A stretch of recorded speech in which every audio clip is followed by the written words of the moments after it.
Hey, how are you? I'm Chris Robin, aka at Detroit Beastie, back with Team Riser Fall to talk about the second leg of the Monday Night Football doubleheader. So far, so good, right? But we're going to get into Minnesota going to Philadelphia at the link, as they call it, for all you Philadelphia fans. But before we get into the game and some of my favorite plays, do me a favor, make sure you head to the website, check it out at Team Riser Fall on Twitter, or just type it in your browser. When you get there, use promo code Beastie. You can see the jersey hanging back there. That is really realistically, hopefully this doesn't piss off Mitch, but realistically right now, that's the only promo code going on. Beastie will get you $10 off your first month of premium services, and that includes everything. And I'm not going to bore you because hopefully you just got done watching the Buffalo, Tennessee video, and it's only natural we go right into this one. So I'll leave all that nonsense aside, and it's not actually nonsense. I take that back. But hey, here we are. I'm Chris, you're you. Let's talk about the second leg of this Monday Night Football doubleheader. And I said it in the first video, and I'll say it again at this moment in time. I don't know what you're doing in life. If you're driving, if you're at the office, I'm really big in the having coffee and pooping, industry, right? Everybody likes to do that in the morning. A lot of my stuff gets consumed there, and I couldn't be any more proud. So wherever you are watching this video, make sure right now at this moment in time you get everything done that you need to get done today on the early side. Use the PTO for Tuesday. Don't show up because we're just going to be in a Monday Night Football, doubleheader, mix in wrestling, whatever the heck you're into on Monday night, and we're going to get after it. This one, Minnesota at Philadelphia at 8:30 p.m. As it stands right now, Philadelphia only -2 points, and by the time kickoff at 8:30, I could see this one realistically being a pickup. Pick them -1, +1, whichever way you want to go. What does very much tickle my fancy, and hopefully it does yours too, the over-under in this one is 50.5 points. You'll love to see that one. And based on my final score, which I'll share at the end, every bit of the over is going to hit in this one. And I'm pretty sure, you don't have to be a mathematician, you don't have to be a DFS pro or even a newbie to know where most of or some of these points are going to come from. But let's get right into it. I want to start this thing off kind of in reverse. Normally, in the video, I give the final score at the end, some betting trends, and I say, let's get the heck out of here. We need to get that printed on a shirt here. But I want to tell you something. Kirk Cousins absolutely dominates in Philadelphia. When Philly comes to Minnesota, I don't know what happens, but in my notes, Kirk absolutely dominates at the link. He's got a 112.1 passer rating and a 70.3% completion rating every time he's played at the link here. So take that information as you will, and it's only natural. Let's talk about Kirk Cousins. $15,000 on FanDuel, 9.8 on DK, and he's 29 beans on Yahoo. And when you look at Philadelphia, literally middle of the pack, 16th overall against opposing quarterbacks. I have Kirk. We know what we're going to get out of Kirk. He is plain Jane, however you want to put it, but the dude gets it done. And again, for the 15th millionth time, he's got Justin Jefferson, Dalvin Cook, even Adam Thielen, Irv Smith. He's got so many offensive weapons at his disposal. How can you deny Kirk is not a good fantasy quarterback, and he's intended to be? This is why Kirk Cousins was born, to play football and to be in our DFS lineups. If that's a little over the top, I apologize. I'm on one right now. Been doing this all day, yesterday, Sunday, and all day today, but I wouldn't have it any other way. When you look at Kirk, 24, 25 completions, not out of the realm of possibility, 270, 280, and a pair of touchdown passes. Done deal, right there. 15K on FanDuel, 9.8 on DraftKings. When we look at the other quarterback, I love Jalen. There's just something about Jalen Hurts. I love this kid's talent, and I know in week one, they beat the Lions. It was a really good game. It was a weird kind of thing here because as a Lions fan, I have Jalen Hurts and A.J. Brown as a combo in one of my seasonal dynasty leagues, and those two went off, so it was kind of bittersweet here, and I think the same exact thing happens again this week. Jalen Hurts against Minnesota. One thing I will say here, as of right now, Minnesota, numero uno, first overall in defending opposing quarterbacks here. But does that matter? Jalen Hurts plays with reckless abandon. If it's not after his second look, we don't even get that far. If his first look isn't there, boom, he's off and running. And that's what I like about him and what a lot of you hate about him. And hopefully in his second full season as a quarterback, that stuff will kind of come together together and he'll figure it out a little bit more and he'll be even better than he is now. Right now, Jalen Hurts 16.5 on FanDuel. Do I do my my obligatory? You could buy a car for the same price tag, 16.5. There it is, done and over with. On DraftKings, he's 11.6, and on Yahoo, $35. When you look at Hurts, 20 completions, right? You got Kirk 24, 25. Jalen 19 is a little aggressive because he doesn't pass as much, because the first second read thing I just said, he likes to take off and run. But let's be a little bit ambitious here and give Jalen Hurts 20 completions, 230-ish passing yards, a pair of touchdowns, and he's going to take off and run 9, maybe 10 times for another 50 yards. So right now we have two very good quarterbacks going in this one, and more times than not, when you go back through, I don't know what poor old soul's going back through all my other post or last like DFS single slate DFS videos here, but more times than not, I'm fading both quarterbacks just because it's so much more fun for me personally to stack up running backs, wide receivers, and tight ends. Do you know what I mean? Everybody, a lot of you, even casuals, pros, whatever you're doing, most single slate lineup, people want to just shoehorn in both quarterbacks, and then you're left with like Quez Watkins, Zach Pascal, and God forbid Irv Smith Jr. in your lineup. But sometimes fading both quarterbacks has its advantages. But I'm telling you here tonight, you don't want to fade both of these quarterbacks, but you realistically, logistically, it doesn't work to have both of them in the same lineup. So we're going to be caught in this, not no man's land, because I'm going to tell you how to do it here, but we're going to build identical lineups, one with Kirk, one with Jalen Hurts, and it's all going to surround the likes of Dalvin Cook. And let's talk about him. 14 grand on FanDuel, $11,000 on DraftKings, $31 on Yahoo. Get this, Philly dead last, 32nd overall against opposing running backs. So Dalvin Cook is just going to chew him up, spit him out, eat. 17, 18 carries, 80, 90 yards. I'm looking at 3, maybe 4 receptions for another 30 yards. And yes, of course, Dalvin Cook will find the end zone. After him, it's Mattinson, it's CJ Ham. Nothing crazy going on. If you wanted a little bit of salary relief, again, if you want to shoehorn in Kirk Cousins and Jalen Hurts, then Alexander Mattinson is your guy. I got Mattinson looking around 5-6 carries, nothing crazy, 20, 25 yards. And if Mattinson just happens to fall in the end zone and you've stuffed both quarterbacks in, you could be off and running for a substantial payday. But let's keep it moving in a more realistic sense. Miles Sanders, Kenny Gainwell, Boston Scott, all three of them had great success in week 1 against the Detroit Lions. In week 1, all three scored a touchdown. But now Miles Sanders, Kenny Gainwell, Boston Scott personally, and obviously we all know Boston Scott's going to be the odd man out. So it's about Sanders and Gainwell. Minnesota 23rd overall against opposing running back. Sanders 12 grand on FanDuel, 8 grand on DK. On Yahoo, he's $15. Kenny Gainwell, I love Kenny Gainwell, 8 grand on FanDuel, only 5 grand on DK, and $12 on Yahoo. When we look at Sanders and even Gainwell to a certain extent, I would have no issue using both Sanders and Gainwell in the same lineup. Just mix and match with Kirk and Hurts.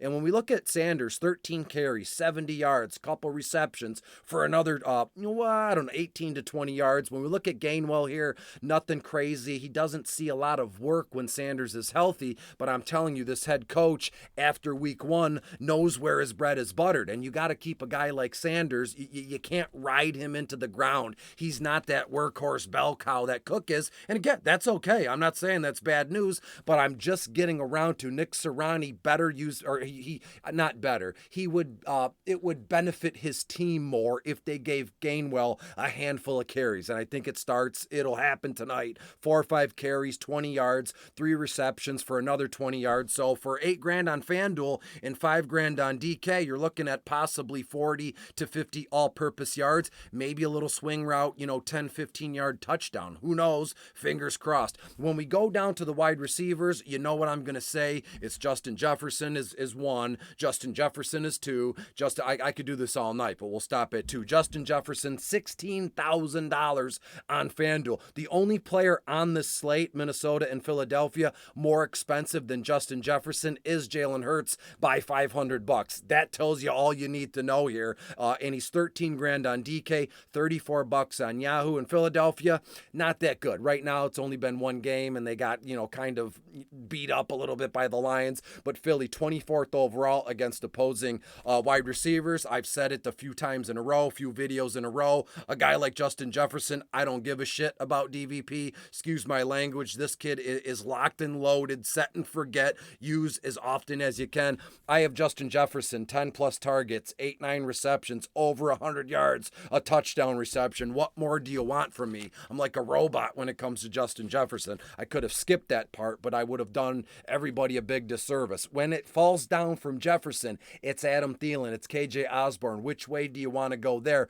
Of the two, the only difference here between Adam Thielen and KJ Osborne is the fact, two things actually. Adam Thielen has been a wide receiver stud for many years, but obviously his age, he's on the downswing. And that's not a bad thing here. But when you look at the price tag discrepancy is what sticks out. Adam Thielen, $11,000 on FanDuel. KJ, only 8.5. On DK, Adam Thielen, 7.2. And on DraftKings, KJ, only 4.6. And you know what? I have them for just about 5 or 6 targets apiece. 4 receptions, and it depends on what they do. So to me, from a price tag perspective, as the study hub would put a value on it, I would say of the two, KJ Osborne will get you more value based on output and his price tag here. When we go down, A.J. Brown, I can't get enough of this guy. This is going to be such a delight to see Justin Jefferson and A.J. Brown go at it. Every time A.J. gets the ball, he's a threat to take it to the house. He's a monster. He's a tank. People see him in their nightmares, and he does that. He scores that touchdown. He does that, you know what I mean? And he means it when he says that. Only downside, and again, DVP, I don't give a shit. Minnesota, 2nd overall against wide receivers. Well, A.J. Brown doesn't care. DVP doesn't apply to him either. And I don't take back the S word. I apologize. I'm amped up because it's a doubleheader here. But A.J. Brown, 13 grand on FanDuel, 10.4 on DK, $31 on Yahoo. 9-10 targets, 6 receptions, 85 to 90 yards, and he will find the end zone. As we move down the list, Devonta Smith is the forgotten man, right? Because Jeff Okudah, I'm not going to say Jeff Okudah made him look silly, but he pretty much had him locked up, and Hurts was dialed in with A.J. Brown in week 1, and Jalen Hurts didn't need anybody. He was doing it on his own. When he needed a guy, he looked at A.J. Brown thing. So I could see a case here where Devonta Smith's ownership percentage, even on a single game slate, might be suppressed to a point where he's basically free, right? But on FanDuel, no, he's 10 grand. And on DraftKings, he's 5.2, 6-7 targets, 4-5 receptions, 55-60 yards. Then we get to Quez. Then we get to Zach Pascal. Nothing crazy there. Not even really salary relief. You know, Zach Pascal's $1,400 on DK. I still wouldn't bother because of the other surrounding cast here in this game. When we look at tight ends, it's like, how long are we going to do Irv Smith? How long are we going to kind of try and make Irv Smith happen? And if it hasn't happened yet, it's not going to, but I'm still contractually obligated to tell you, Irv Smith, 7 grand on FanDuel, 4.4 on DK, Yahoo, $10, 4 targets, 3 receptions, 20-30 yards, and that's about it. Why even bother when you can, to be clear, Johnny Munt might be a better move just based on the cheaper price tag. Johnny Munt is like 3 grand less across the board than Irv Smith, and when you look at him, 2-3 targets, 2-3 receptions, 20-30 yards, just the same as Irv Smith Jr. here. So I can't believe it. But of the tight ends here, aside from Dallas Goedert, Irv Smith or Johnny Munt, it's Munt all day, just based on value and price tag. Let's talk about Goedert really quick, and we'll get you out of here. I've rambled long enough here. Philly, Minnesota's 22nd overall against opposing tight ends. Goddard right now, 9 grand on FanDuel, 5.8 on DK, $18 on Yahoo. He is highlighted in my notes, which you know I'll share. I don't need to quit saying that, but I have Goddard 5, maybe 6 targets, 3-4 receptions, 40-45 yards here, and I'm not too sure if he finds the end zone or not, because when you look at this Philly team, it runs through Jalen Hurts and AJ. There's a lot of options in the red zone. You know, it's not Dallas Goedert in Philadelphia. It's not like a New England Patriots team or a Green Bay Packers team where tight ends in the red zone are everything. When Minnesota and Philadelphia, mainly Philly gets into the red zone, it's all about Hurts. First look or he's gone here, right? So to be honest with you, Goddard, I could take him or leave him. That's up to you. When we look at kickers and DSTs, I'm good across the board. When we look at Greg Joseph, Minnesota's kicker, or Jake Elliott's Philly's kicker, either one what's good for the goose is good for the gander, because I have about 3 or 4 touchdowns a piece for each team. So you're just looking at a bunch of extra points here. So you want to spend $9,500 on FanDuel for a kicker to have 4 points, four PATs. That's up to you. Salary relief, that's not even, you can't even say that for the kickers. When we look at the DSTs here, the Vikings are going to sack Jalen Hurts a few times. The Vikings might get to Jalen Hurts and pick off a pass. The Vikings might grab a fumble. They have some very handsy defensive linemen like Danielle Hunter, and in their secondary here. So of the 2 DSTs, I would prefer the Vikings. They're $9,000 on FanDuel, 3.6 on DK, and only $15 on Yahoo. Vikings, not a sneaky play, but I think it'd be a good move in at least one line to kind of dig in and get the Vikings in there just for some turnover upside in this one. So Minnesota 4-1 their last 5 games against Philadelphia. I told you how good Kirk is in Philadelphia. So you might say, well, shoot, Kirk in Philly, Minnesota, it's a no-brainer. Nah, I have Philadelphia winning this one, coming down to the last second, 28-27. So Philadelphia, they won't cover, but they'll win the game outright. So if you want to bet on this game, you're probably going to want to take Minnesota, getting the 2 points, but they'll cover. Minnesota will cover, but Philly will win this game outright, 28-27. Something weird, I feel it in my bones. Something weird is going to happen at the end of this game. Minnesota's going to have the ball, hurry up, and something weird is going to happen, and Kirk might make a mistake on a slant route or a tipped pass, interception. Philly gets the ball back with under a minute left, no timeouts across the board, and that is it. That's all she wrote. Final score, Philly 28-27, and there we have it. We have both DFS videos for this doubleheader of Monday Night Football. Thank you for being here with me and watching these videos and coming along this journey with me, man. It's been unbelievably fantastic, and we're just getting started. This is just the end. This game specifically is the last game of week 2. We still have a long way to go, and I'd be more than happy and very proud if you were to follow me for the rest of the weeks here when we're doing all this stuff. Use a promo code. You know the deal. Until I see you again, Thursday Night Football, be good, be safe, and hopefully you got some sick time because you're going to need it tomorrow on Tuesday. Till I talk to you later. Bye-bye.